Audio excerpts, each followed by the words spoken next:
Alright, so let's finally talk about myocardial infarction. So in today's video, we're going to be searching for the EKG changes that we might see in a person with acute coronary syndrome, specifically STEMI as well as NSTEMI, which is another word for myocardial infarction with ST depression. Alright, so to revise just very quickly, we want to revise the search pattern for the EKG. We have a total of 9 steps. Step number 1 was assessing for the heart rate. Step number 2, you were assessing for the interval. Step number 3, you were checking for the axis, P wave, QRS, and whatnot. Step number 4, you were assessing the rhythm, whether it was sinus or non-sinus rhythm. And then step number 5, we're checking for conduction blocks. So you're looking at sinus blocks, AV blocks, and bundle branch blocks. And then the next step after that, which is step number 6, you were looking for pre-excitation syndrome. Step number 7, you are assessing for atrial enlargement and ventricular hypertrophy of whichever side. And we've said before that if you were to diagnose or if you saw a bundle branch block on an EKG, you immediately exclude hypertrophy because they can't occur at the same time, because both of them affect the R wave amplitude. Alright? And then after step number 7, we finally come to step number 8, which is assessing for ST to T changes. So we're going to assess for changes in the ST segment as well as changes in the T wave. And additionally, we're going to see changes in the Q wave. Alright, so that's 3 types of changes that we want to assess, especially the latter part, or let's say the last part, the Q wave. This change, we want to see it specifically in STEMI. But overall, ST segment changes and T wave changes, we're going to assess them for both NSTEMI and STEMI, but there's an additional change in the case of a Q wave, which is exclusive to STEMI. Alright? Alright. And then the last number 9 step is according to your case. You know, it's according to your case. If you want to search for an EKG change specific to pulmonary embolism, according to your history and exam, or according to pericarditis, or according to hyperkalemia, hypocalcemia, and so forth. Alright? Alright. So now that we've summarized quickly the search pattern of our EKG, now we come back to step number 8, and then the next video will be the final video. So regarding myocardial infarction, in the world of the ECG, and really in the clinical world, MI is part of an acute coronary syndrome, joining with unstable angina. And myocardial infarction itself is subdivided into 2 parts: ST segment elevation as well as non-ST segment elevation, which is another word for ST segment depression, right? So let's talk about the EKG changes that we might see in an acute STEMI, which means a person coming to you right now with signs and symptoms of STEMI. And we'll also talk about the EKG changes which you might see in a person with an NSTEMI. Alright? Before we talk about those two, however, I just want to quickly revise the clinical aspect of diagnosing an MI.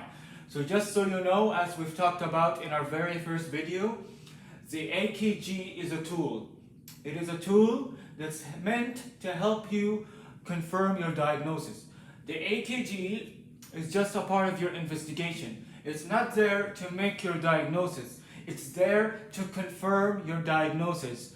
You should have an idea of what the diagnosis might be from the history that you took from the patient, from the examination you also took from the patient, and following history and clinical examination, only then will you be able to choose the proper investigations. And from the proper investigations, you will have 2 things that you will be achieving. Number 1, it will confirm your most likely diagnosis. Well, number 2, it will exclude the remaining differential diagnosis. So an EKG, as well as other investigations such as cardiac enzymes, they are there to confirm what you already suspect. Alright? And that principle, or that idea, or that philosophy, it's very important to know when it comes to step number 8 in our search pattern and step number 9. Because nobody's going to open an EKG machine, take the printed paper and search for pericarditis every time, search for pulmonary embolism every time, unless clinical history suggests so, or if you have a good reasoning to do so. because nobody has enough time for that.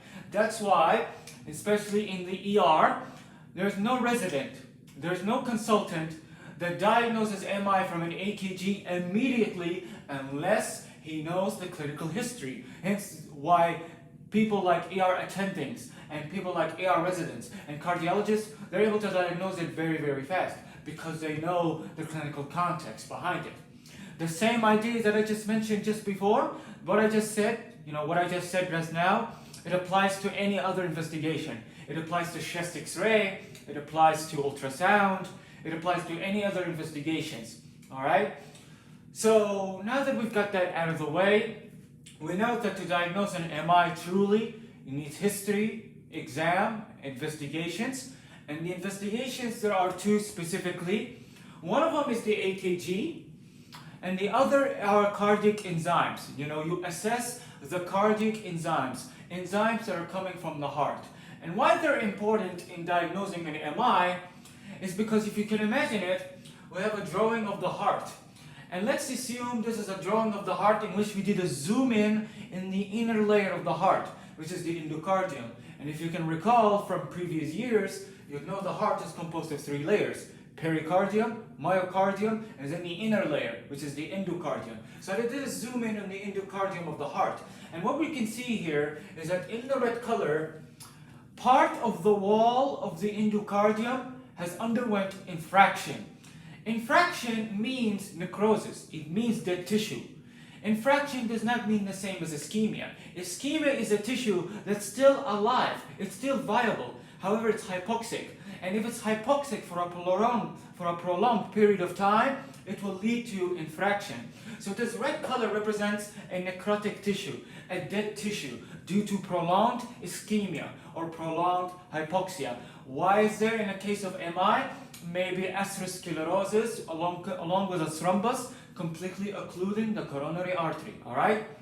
And you see, whenever we have a necrotic tissue in the endocardium, or let's say the myocardium, when we have a necrotic tissue in general, it becomes very leaky, it becomes very liquidish, and it starts to release, or let's say it starts to leak out enzymes, proteins, and one of the proteins is enzymes. And one of those enzymes can be troponin, creatinine kinase, and so forth. So the one we want to focus on is troponin. Is that when the tissue is necrotic, it starts to leak out a lot of the enzymes and protein. Since it's basically like a house, that's a broken down house that's on the that's on the verge of being collapsed due to lack of maintenance. All right. So that's why we want, as part of our investigations for MI, we want to investigate on the EKG. And we want to investigate the cardiac enzymes, all right? Perfect. Now that we've got that out of the way, again, there will be one last thing we want to talk about. Now that we've revised about the search pattern and we've revised ourselves about the diagnosis of MI, one last thing that I want to revise upon is the coronary circulation, the normal coronary circulation, as well as the leads. As you know, let's start with the leads. As you know, we have a total of 12 leads, right, on an EKG. We have a 6-limb lead and a 6 precordial leads. And each lead is recording the heart from a specific position of the heart, right? So if we combine lead 2, lead 3, and AVF together, they are known as your I inferior leads, right? While your lateral leads are lead 1, AVL, V5, and V6, right? Recording from the lateral. While the one recording from anterior or septal is V2 to V4. Some people include V1, but to simplify it, I'll just consider from V2 to V4. As well as your right-sided leads, especially the ones that are recording the heart from the right side, especially the right ventricle, and also at the same time, we will have leads in the context of STEMI. These are going to be the very same leads that not only record the right ventricle, they can also record the posterior wall of the heart. Even though none of them are placed posteriorly. However, since we have leads that are placed to the right and anteriorly, they can give us a position, or they can give us a status, let's say. They can give us a status on the posterior wall of the heart from the opposite direction. And we will know about what I'm talking about. We'll know what I'm talking about when we come to STEMI shortly afterwards, okay? But regardless, we have an inferior leads. we have a lateral legs, and we have our anterior legs, and then we have what you can call your posterior legs, as well as your right-sided legs. So let's say right-sided legs, I can see the right ventricle, as well as the posterior wall of the right ventricle from an opposite direction, V1 and V2, all right? So now that we revised the legs, finally, let's revise the normal coronary circulation. So here we have the heart, and you should know by now that when the ventricle, specifically the left ventricle, here we have the right, the left, the right, and the left ventricle, as well as the atrial chambers. Whenever the left ventricle, when it pumps blood, when it undergoes systole, when it pumps blood, the blood will immediately go towards the coronary arteries, which are arising from the aorta, you could say, all right? They call it aortic sinus, but it doesn't matter. Let's just say the aorta. So the left ventricle, it will pump blood, and this blood, before it goes to the remaining organs in the body, it will first go to the heart, and it's logic, right? Because the heart will need this blood first, so it can continue pumping, right? And who will be sending this blood to the heart? The coronary arteries, which come from the aorta. You have the right coronary artery and the left coronary artery. The right coronary artery will go towards the right side, while the left coronary artery will go towards the left side. The left coronary artery, as it goes towards the left side, between the left atrium and the left ventricle, it will divide into two branches. You have the left circumflex artery, another LCA. This one supplies the lateral wall of the heart. And then you have another branch of the left coronary artery, which is the left anterior descending artery, which supplies the septum, the interventricular septum, as well as the left ventricle, which is the biggest muscle or the biggest muscle of the heart, right? Which is the one that is more needy of oxygen out of all the chambers, right? So we have two sub-branches from the left coronary artery, right? The left anterior descending artery, as well as the left circumflex artery. So in general, the left coronary artery, in general, as a summary, it supplies the lateral wall of the heart as well as the interior wall of the heart, right? Now let's talk about the right coronary artery. The right coronary artery will go towards the right, and as it traverses in a course between the right atrium and the right ventricle, it will give rise to a branch, and this branch will supply the right ventricle, all right? And at the same time, it will give another branch, and this branch will go posteriorly, inferiorly. So posteriorly, inferiorly. And this artery, this branch, is known as posterior descending artery, PDA, all right? So the right coronary artery, through a branch supplying the right ventricle, will supply the right ventricle. While the posterior descending artery, from their name, they will supply the posterior wall as well as the inferior wall of the right side of the heart, all right? So we can summarize that the right coronary arteries, through their branches, it will supply the right ventricle, it will supply the posterior wall, as well as the inferior wall of the right side of the heart. While the left coronary artery supplies the anterior wall, as well as the lateral wall and the septal wall of the left side of the heart, all right? And we should know about the coronary circulation, which is what it looks like in majority of people. We should know about the coronary circulation because when we have a complete occlusion of either the right coronary artery or the left coronary artery, this will give us myocardial infarction. And when we're talking about myocardial infarction, we need to specify if we have an infarction, which part of the heart is necrotic, which part of the heart is affected. So if we have occlusion of the right coronary artery, that means we have let's say a STEMI. We have a STEMI in this case. We have a STEMI in which we have a full infraction. So in an NSTEMI, you might have an infraction that doesn't include the entire wall. But in a STEMI, it might include the entire wall. So when we have the entire wall that's being necrotic, in the case of a STEMI, which can occur due to occlusion of the right coronary artery, this will affect specifically the inferior wall, the posterior wall, and the right ventricle all together most of the time. Some books, they say the posterior wall, this posterior wall alone can be affected. Some say the inferior wall alone can be affected. But for simplicity's sake and for the majority of cases, when we have an occlusion of the right coronary artery instead of the branches, let's say, we will have an infraction, or specifically a STEMI, that is specifically on the inferior wall, on the posterior wall, as well as on the right ventricle, so causing IMI, inferior myocardial infarction, and so forth. Alright? And if we have a complete occlusion of the left coronary artery, a full transmural infarct, let's say, or a subendocardial infarct with NSTEMI, if you want to draw it to make it simple, this is NSTEMI, and this is a STEMI, alright?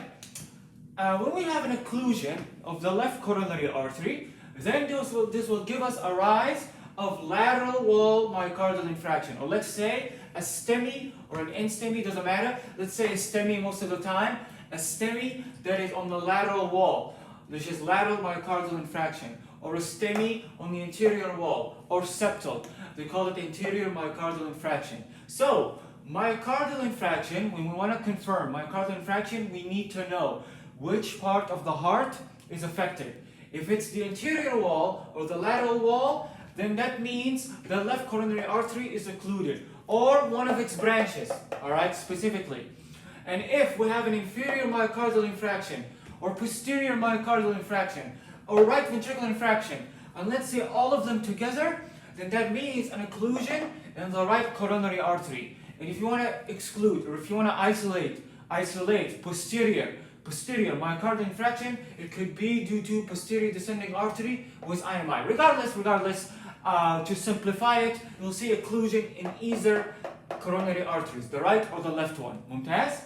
And now that we know about the coronary circulation and what happens if there's an occlusion, alright, and now that we know if there's an occlusion, which part of the wall is affected, we can now come back to the LETs. Remember what we said about the LETs? Well, if we have a right coronary artery occlusion, which leads to a STEMI in the inferior wall and the posterior wall, as well as the right ventricle infractions, then we will have the following LETs that can record the infraction, alright? And the following LETs can be the inferior LETs, LET 2, LET 3, and AVF, as well as V1 and V2, which can record infraction in the posterior wall and the right ventricular. And if I have an occlusion in the left coronary artery, which can lead to anterolateral myocardial infarction, both of them together, or let's say occlusion of the left circumflex artery, causing just lateral myocardial infarction, regardless, we will look at the LETs that will record this area specifically. So in the case of anterolateral MI, anterolateral, we will look at the anterior LETs, and we will look at the lateral LETs, which will record the infraction from that specific side, right? Alright.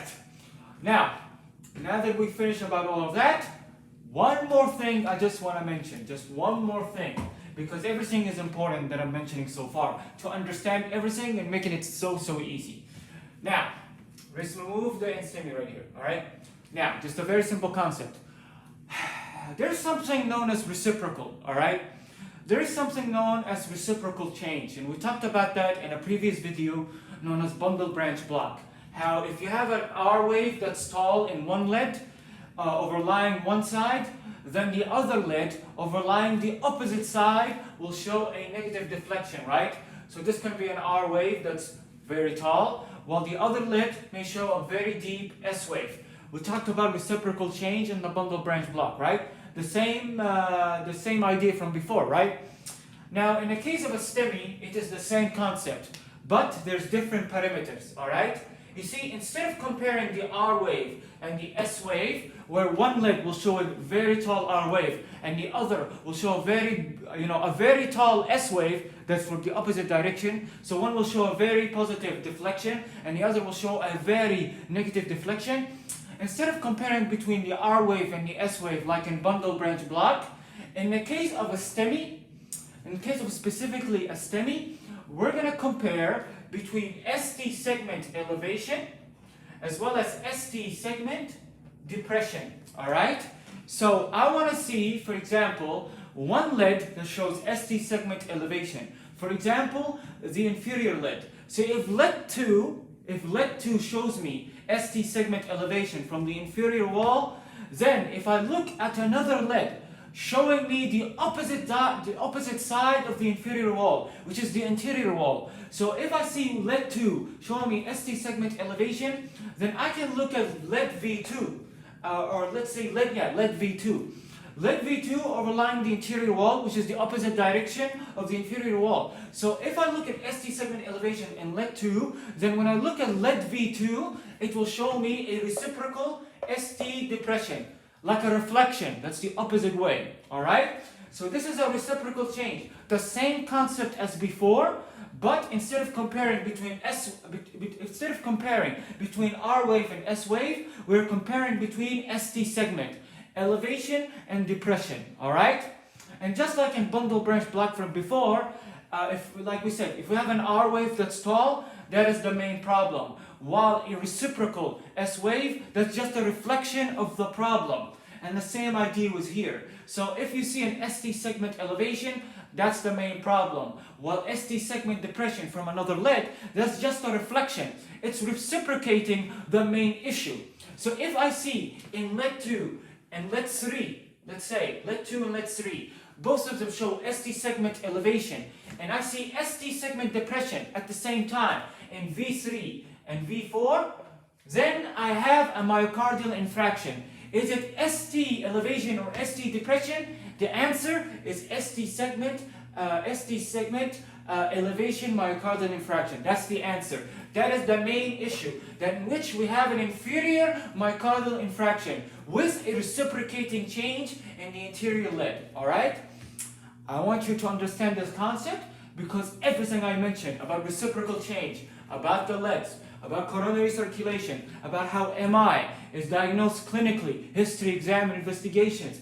And we talked about how there can be an infraction, transmural all the way or a little bit, NSTEMI. I talked about all of that because we're now going to apply what we've talked about just now. We're going to apply it just shortly, all right? That's very important. Now that we finished about reciprocal change, now finally we can talk about the EKG changes you can see in an acute STEMI and in an acute NSTEMI. Alright? Very simple. Now, let's talk about that. Let's start with an NSTEMI.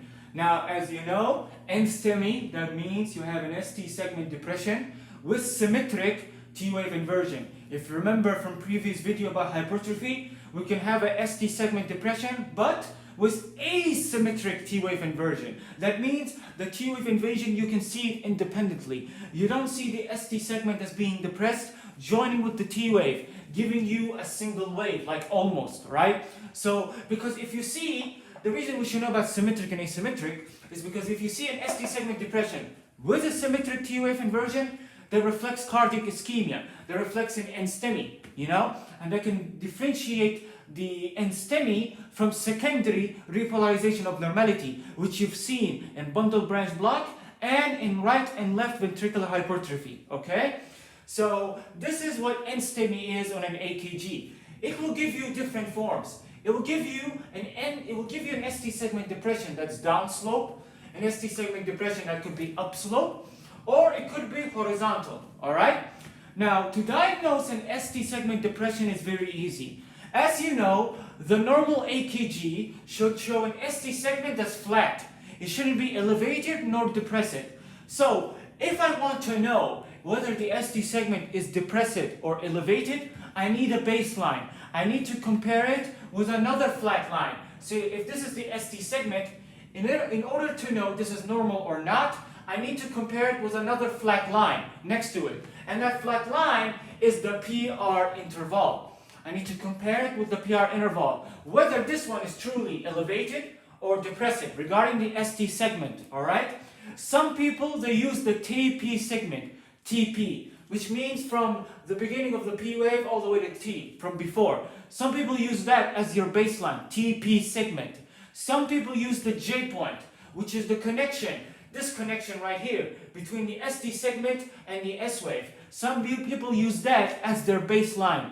But the easiest way or the more easier way is to just use the PR interval as your baseline, whether or not there's ST segment elevation or ST segment depression. Now, in the regards of NSTEMI, we are assessing whether there is ST segment depression. So, using this as our baseline, we can see that the ST segment is depressive.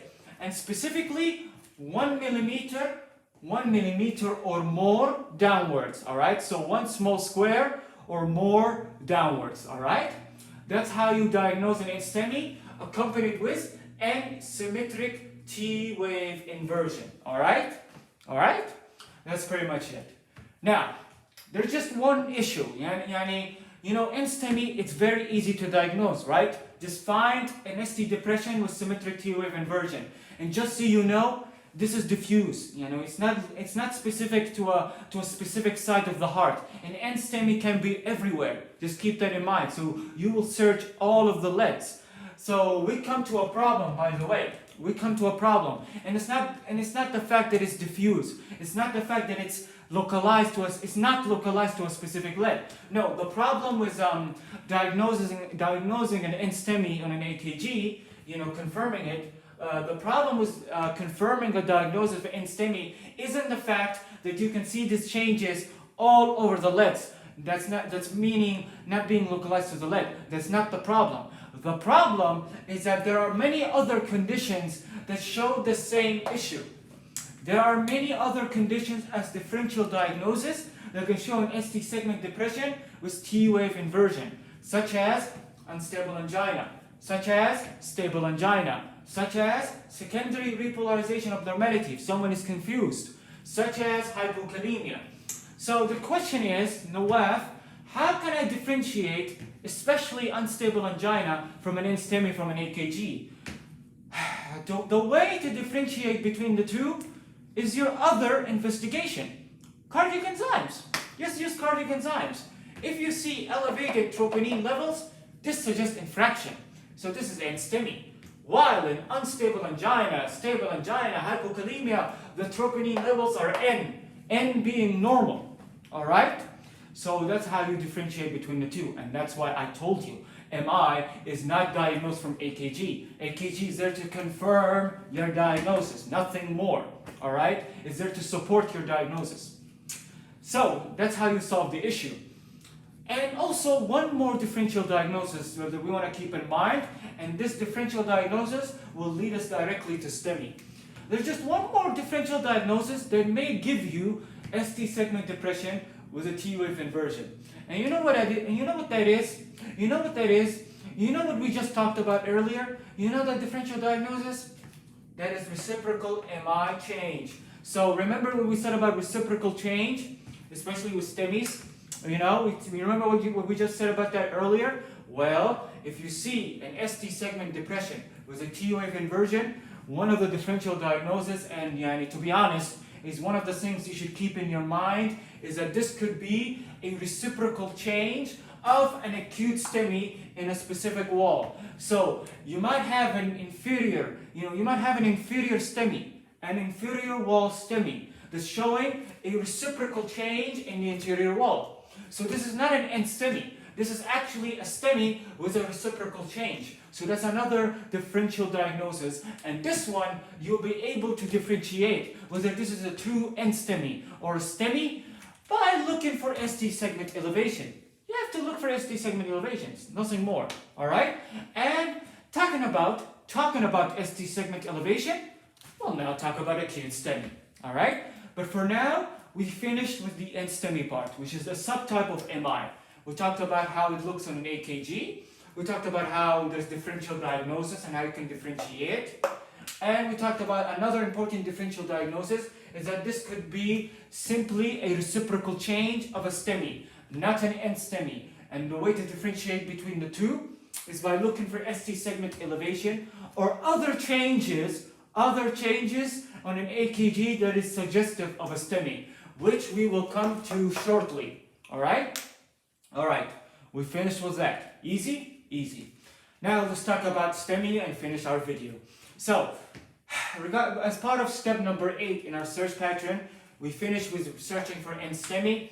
And now we'll come to acute STEMI. So when a person comes to you with typical chest pain, history and examination suggestive of STEMI, and you do your investigation in which you find elevated troponin levels and you find evidence of EKG changes, you find evidence of AKG changes suggestive of STEMI, khalas, you diagnose this as STEMI and you immediately go to treatment. You send this patient to the catheterization lab, look at the coronary arteries, and do your work, according to the time. PCI, thrombolytic therapy, aspirin, and so forth. All right, that's another topic for another time about management.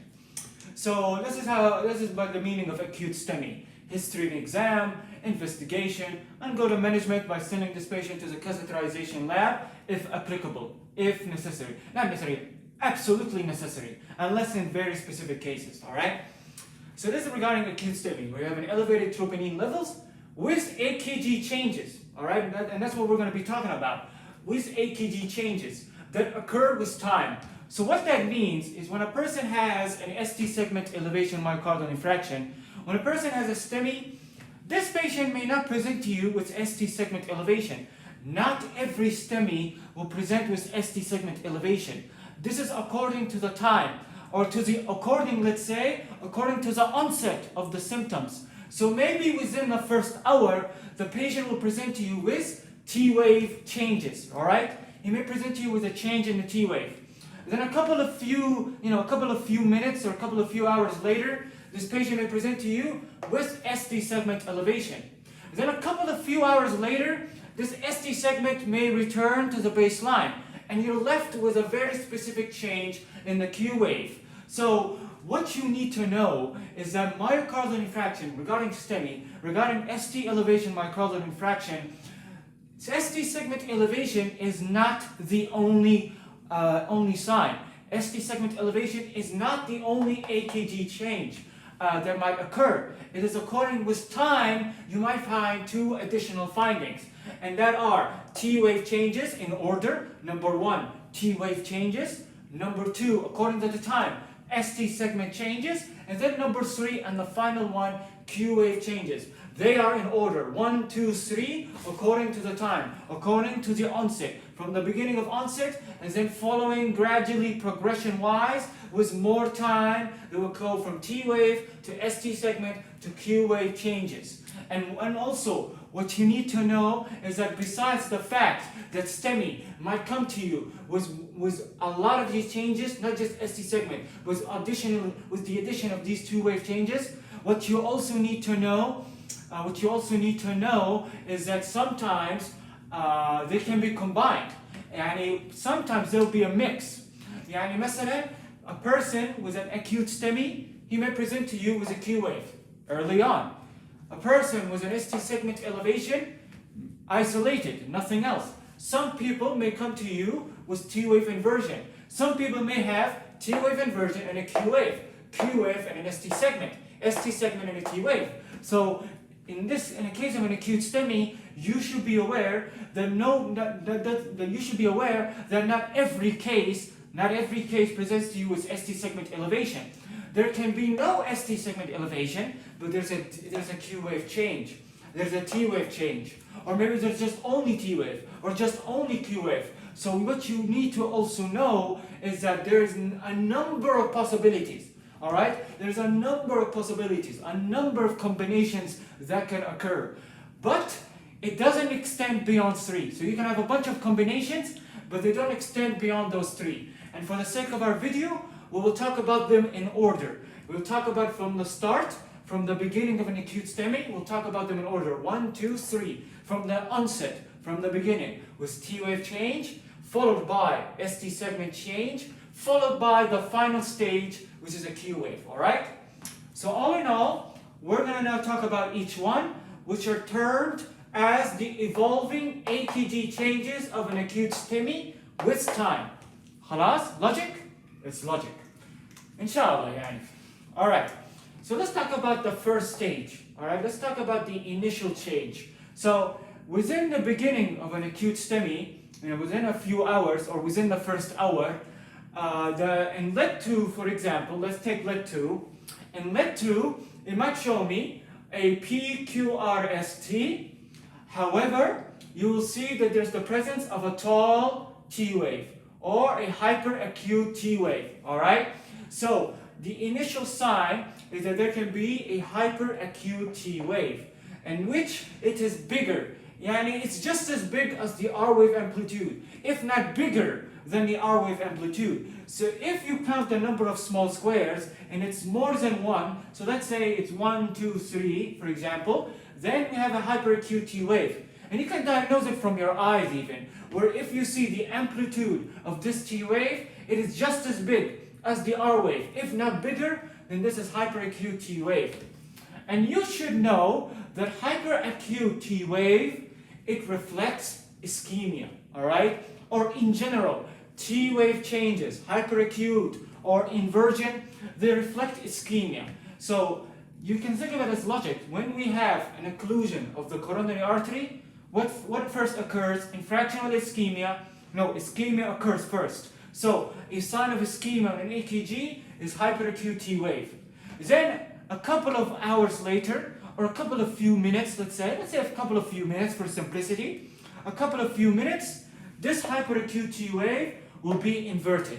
All right, so we'll go the opposite way. So we have a PQRS T wave inversion. All right, so this is the T wave change. You will begin with hyperacute T wave, then a couple of few hours or a couple of few minutes, you'll have a T wave inversion. Both of them, they reflect ischemia. Ischemia to the myocardial due to an occluded coronary artery within the first hour, let's say. All right? So that's the first stage. We finished with that. Now let's talk about the second stage, which is ST segment elevation. All right? Now, regarding once we finish the first stage of an EKG change with an acute STEMI, not NSTEMI, acute STEMI, don't be confused. Once we finish the first stage, we come to the second stage, which is ST segment elevation. Now, since T wave changes, hyperacute or inversion, since they reflect myocardial ischemia, as we know, if the ischemia is prolonged, it will lead to infraction. So, a sign of infraction on an EKG to the myocardium will be ST segment elevation. Or I'm sorry, I mixed it up. I meant that when we have prolonged ischemia, then this will lead to myocardial injury. That's what I meant. Infraction will come to the stage afterwards, I'm sorry.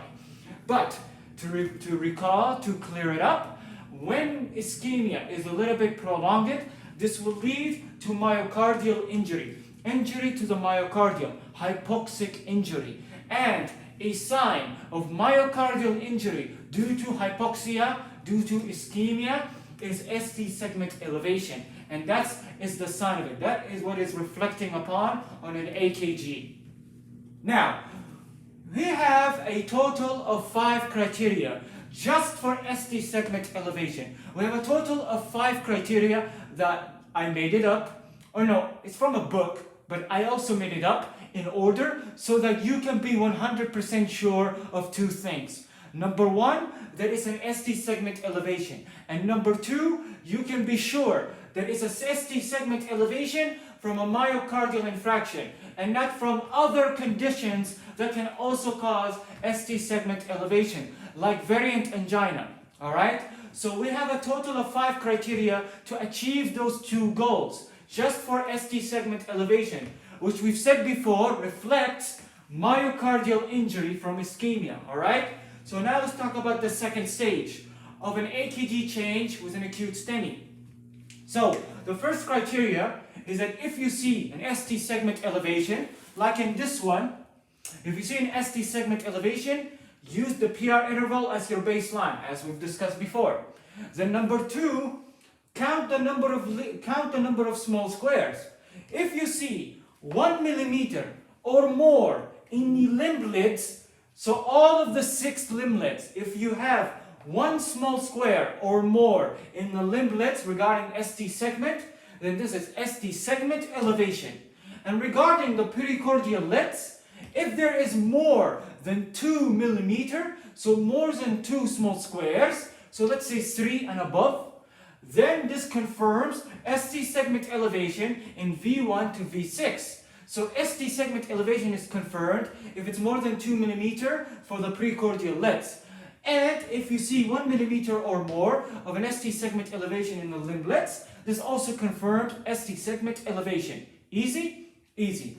Then the third criteria is that you must check the shape of the ST segment. So here I have an ST segment elevation. So I look at its shape. If it's convex downwards, like in this one, if it's convex downwards, if you can see it, if it's convex downwards, then this is another sign or another criteria that supports ST segment elevation. If it's convex downwards, all right? So you also look at the shape, because there are other conditions that can cause an ST segment elevation, but they go concave or they go convex upwards, the opposite direction. So if you see convex downwards for the ST segment elevation, that's another good criteria.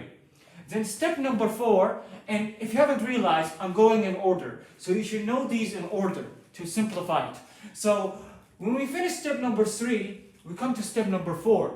If I confirm ST segment elevation in lead 2, I must make sure that if I'm suspecting inferior wall STEMI, that I must see the same ST segment elevation in lead 3 or in lead AVF. So I must see it in contiguous leads or in consecutive leads. So in lead 2 and lead 3 to confirm inferior STEMI. In V3 and V4 to confirm anterior STEMI. Mumtaz. So I must see it in more than one lead that is also seeing the same direction of the heart. Alright? So that's what it means by contiguous leads. I must see I have 2 leads overlying the same direction. Then we come to step number 5 and the final step or the final criteria of ST segment elevation. The step number 5 or the 5th and final criteria is that I must make sure there are reciprocal changes with STEMI. Remember why I talked about reciprocal changes between ST elevation and ST depression? Well, you know why I talked about it? Because of this. This is indicative of STEMI. Remember, reciprocal change, when we have one that's ST segment elevated and ST segment depressed in this lead, the pathology is in the one with ST segment elevation. Alright? That's the main pathology. While the one that's ST segment depression, that's just a mirror, a reflective mirror. Alright? It's reciprocating the elevation downwards. Alright? So, step number 5, I must check for reciprocal changes with STEMI. If I have here, we have an ST segment elevation and an ST segment depression. So if I have an ST segment elevation in lead 2, I will have an ST segment depression in V2, an interior lead. And let's simplify it. If, for example, if I have an ST segment elevation in AVL, a lateral lead, then I'll have a reciprocal change in lead 2. Alright? If I have, for example, an anterior wall myocardial infraction, a STEMI, anterior STEMI. If I have here V2 for STE, ST segment elevation, then lead 3 or lead 2, they'll all show me reciprocal change. Alright? So that's the meaning of reciprocal changes, Mumtaz. They come with STEMI. But you should know that in AKG, there are always exceptions, alright? There's always exceptions. So remember when we talked about, what did we talk about? I forgot, wallah. Yes, I remember. Remember when we talked about the T waves, for example, and how there was hyperacute T waves and inverted T waves? Well, you should know there are exceptions to this T wave as well. And there are exceptions to ST segment elevation regarding reciprocal changes. And there will be exceptions with T waves. In general, there are always exceptions in AKG. Special circumstances where I will say this is normal or this is abnormal accordingly. For example, when I have a T wave inversion, if I see it in AVR, this is normal. Because if you can recall, And in AVR, it's a right-sided lead, right? It's a right-sided lead. So AVR, since it's viewing the heart from the right side, everything will be inverted because the vector will go inferolaterally. So if I find a T wave inversion in AVR, that's not normal, that's not abnormal. Actually, I will consider it normal because it's normal for a T wave to be inverted in AVR. That's an exception. Any other lead, it's abnormal. Mumtaz? So that's an exception. This also, there will be another exception. This other exception is with the reciprocal changes. We said before that if you see a reciprocal change, an ST segment depression, this might be indicative of acute STEMI. You know, this ST segment is just a reflective mirror of an ST segment elevation from another lead, right? So it occurs with a STEMI, right? But there are exceptions. There are times where you will have an ST segment depression with a T wave inversion, but there's no ST segment elevation. What? How does that work? What do you mean? What do you mean, no what? How can you tell me that we could have a scenario where we can have an ST segment depression as well as a symmetric T wave inversion, but there's no ST segment elevation? So this is not reciprocating. This is actually within its origin site. How, Noah? What is this exception? Well, the exception can be with posterior wall myocardial infraction. Now, for simplicity's sake, in the majority of cases, when you have an infraction in the posterior wall, it usually comes with inferior wall. So if you have an inferior wall myocardial infraction, check the posterior wall because it comes together. But sometimes it can be isolated. You might just have an infraction in just the posterior wall. So, how does it look like on an EKG? How does it look like? Well, if I take V1, for example, I take V1, Mumtaz. I take V1, all right? If I take V1, and I notice in V1, there's an ST segment depression with a symmetric T wave inversion, all right? And I notice there's elevated troponin levels, all right? And I notice, for example, I see a Q wave change. We'll come to that shortly. Then, this may be a sign of a posterior STEMI. Is it difficult to differentiate it from NSTEMI? Probably. The only way to know is through catheterization lab, where you see the coronary artery. Is it completely occluded or not? And if you see a Q wave, we will come to shortly, all right? But sometimes, as an exception, sometimes you might have in V1, you might have an ST segment depression, Mumtaz, an ST segment depression in V1, in which you have a T wave inversion, and you might have a deep T wave. We'll come to it shortly, with elevated troponin levels. It might be actually posterior MI. But luckily, in most cases, when you have a posterior wall myocardial infraction, it tends to come together with inferior wall. So, in short, I just wanted to let you know, sometimes there are exceptions. Sometimes a reciprocal change, it actually may be alone. It could just truly be, it may truly look like an NSTEMI on V1, but it's actually a posterior wall STEMI. But fortunately, in most cases, for the sake of simplicity, you will have a posterior wall myocardial infraction, and normally when there's an infraction in the posterior wall, there's an infraction in the inferior wall. So both of them come together. So you might see V1 ST segment depression, and you might see in lead 2, and lead 3 in AVF, ST segment depression, ST segment elevation. So ST segment elevation, lead 2 and lead 3, ST segment depression in V1.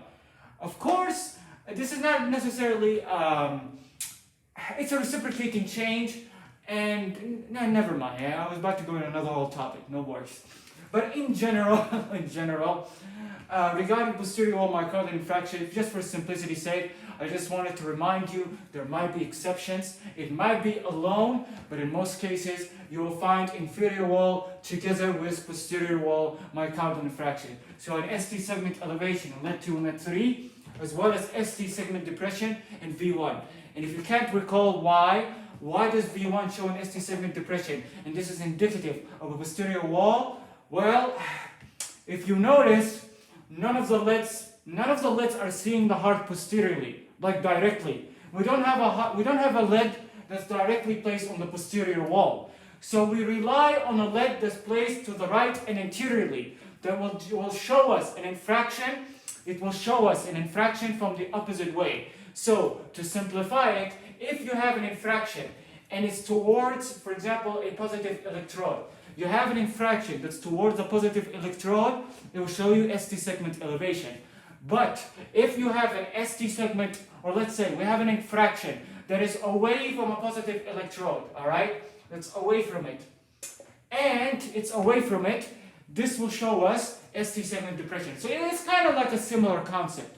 The idea here was posterior wall myocardial infarction was V1. Since it's located on the right and anterior, it will basically locate for us the infraction from the posterior wall from an opposite view. Instead of an ST segment elevation, there's an ST segment depression. In reality, this is not a true ST segment depression. It's an ST segment elevated but reciprocal, all right, of a posterior wall. So that's just the idea, yani. If you have an infraction towards a lead, ST segment elevation. Away from it, depression. This is just for posterior wall. I just want to make it more clear on your mind. Now, there's another exception, of course, with reciprocal change, besides the posterior wall, is right ventricular infraction. Now, most cases of MI, they are in the left side. And that's natural, because the left ventricle and the left atrium, they're much bigger than the right side. So because they need more oxygen and because they need more electricity, they're more prone to ischemia. But sometimes, because of occlusion of the right coronary artery, you could have an infraction on the right ventricle. And here's the thing. Right ventricular infraction, it will show an ST segment elevation, all right? So it will show an ST segment elevation in V1 and V2, all right? Which, as you know, especially V1, let's put V1 for simplicity. In V1, it's a right-sided lead. So it will show me the right ventricle. So it will show ST segment elevation, indicative of right ventricular infraction. And good news, right ventricular infraction, by the way, as a good news, it does not occur without inferior wall. So if you have a right ventricular infraction, you must check for inferior MI. Or if you confirm inferior wall myocardial infraction, look for right ventricular infraction and look for posterior wall. The both of them, in general, they occur in combination with inferior. They don't occur most of the time, they don't occur isolated. So you must have a combination of posterior wall and inferior wall and right ventricular wall, right ventricular infraction, as well as inferior wall. Mumtaz. So in the case of right ventricular infraction, you'll have an ST segment elevation in V1, in lead 2, and in lead 3. Mumtaz. Lead 2, lead 3, and V1, together ST segment elevation with no reciprocal change, unless you're talking about anterior leads. But in general, you might have an infraction at two different sites, but with no reciprocal change, just an ST segment elevation in lead 2 and lead 3 and V1. That is in the case of right ventricular infraction. Mumtaz. So those are some exceptions here. Mumtaz. Most of the time, you'll have a reciprocal change with a STEMI, or you'll have it alone with posterior wall, or you'll have none most of the time with right ventricular infraction and inferior wall myocardial infarction. Now, if there's a reciprocal change, it will be in the interior legs with IMI, with inferior wall. But in general, there's just an exception.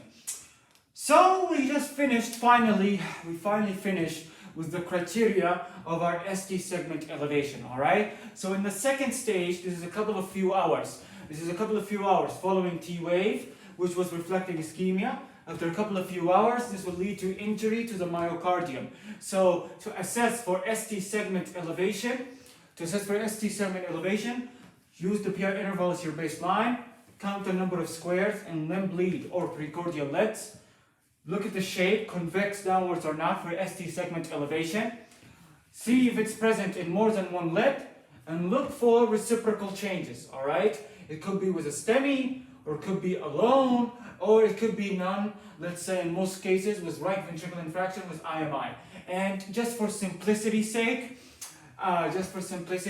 in most cases, posterior wall and right ventricular infraction, they occur in combination with inferior wall. So if you have an inferior wall myocardial infraction, you must check at the same time for right ventricular infraction and posterior wall myocardial infraction. ممتاز? ممتاز. And if you have an anterior wall myocardial infraction, you should also check for lateral wall myocardial infraction, because lateral STEMI, it can occur isolated, but in most cases it's combined. In most cases it's combined with interior. So if you have an interior STEMI, check for lateral STEMI for anterior lateral STEMI combination. Okay?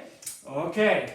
So now that we finished from the second stage, now we come to the third stage. The third and the final stage of an EKG change in an acute STEMI, where the third stage is a Q wave change. We have a change in the Q wave, and this Q wave is pathological Q wave, or another word, it is deep. We have a deep Q wave. What does a deep Q wave mean? What does a pathological or deep Q wave mean? So let's say after one day, following ischemia, following myocardial injury, what happens following a day? Infraction, necrotic tissue, infraction. We have an EKG sign that is indicative of an infraction. And this infraction, it could be right now, current, or it could be in the past. So it's an infraction regardless, according to the timing. Is this patient coming to me and I see this Q wave? It's a current infraction, or it comes to me for a follow-up and I see this as a sign of past infraction. So it could be current or past according to the timing, but the meaning is the same. If you find a deep or pathological Q wave, it is an EKG sign reflective of infraction. Alright? And what do I mean by Q wave? This one right here. We have a Q wave followed by the first negative deflection. And I talked about that from before, how the first negative deflection following a P wave is a Q wave. So here we have a Q wave, and this Q wave is very deep. It's very deep. So if you count the number of small squares, if it's 1 millimeter or more, or let's say for simplicity, if it's more than 1 millimeter, more than one small square, if you count the number of squares next to the Q wave, then this is known as a deep Q wave. Alright? So here we have a deep Q wave where it looks literally like this. Okay? Just a deep negative deflection. Alright? Which is more than 1 millimeter. That is the criteria. Alright? To diagnose for deep Q wave, which reflects infraction. Doesn't matter if it was from the past, doesn't matter if it's current, meaning the patient comes to me right now. It doesn't matter, it signifies its infraction. So if you have a Q wave that is more than 1 millimeter deep, this is a deep Q wave. And it's the first negative deflection following a P wave. Alright? Alright. And there's always an exception. We talked about exception with T wave inversion. You can see this in AVR. We talked about exceptions and reciprocal changes. We talk about now exceptions with a Q wave. Here's the thing. A deep Q wave may sometimes be normal in the case of AVR as well. Or in the case of LET3, it could be a normal variant. So there are times where a Q wave, it might be suspicious. Don't get me wrong. It might be suspicious to see a Q wave in AVR or LET3. But in general, you will see it might be benign. You know, you're going to see it's reassuring. You're not going to be saying that, oh, this is an infraction. But this is an exception, is that in LET3 on AVR, a deep Q wave could be normal or a normal variant. But if I see a deep Q wave in LET2, for example, then this is abnormal. This means there was an infraction, either from the past or current infraction. So if I see, for example, if I see a deep Q wave in leg 2, and this patient comes to me for a follow-up, then this gives me the sign that this patient had a previous inferior STEMI. He had a previous STEMI, just because of the presence of the deep Q wave, all right? Which is a negative deflection following a P wave. Mumtaz? Mumtaz. So that is the only exception, all right? But besides that, once you diagnose it, khalas, this signifies as infraction. And this is the third and final stage of an evolving AKG following a day. And typically following a day, the ST segment, that's elevated, it comes towards the baseline, there's healing by fibrosis, and now you'll have a deep Q wave as the final thing.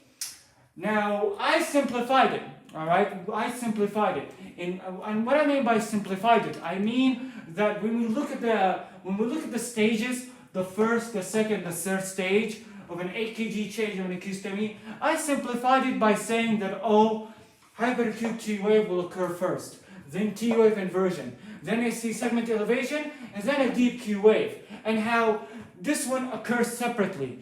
But in reality, as I told you from before, in reality, you have a combination of these findings, and they can occur together, a billion combinations. You can have just a Q wave, you can have just an ST segment elevation, you can have a T wave with a Q wave, a whole bunch of combinations, all right?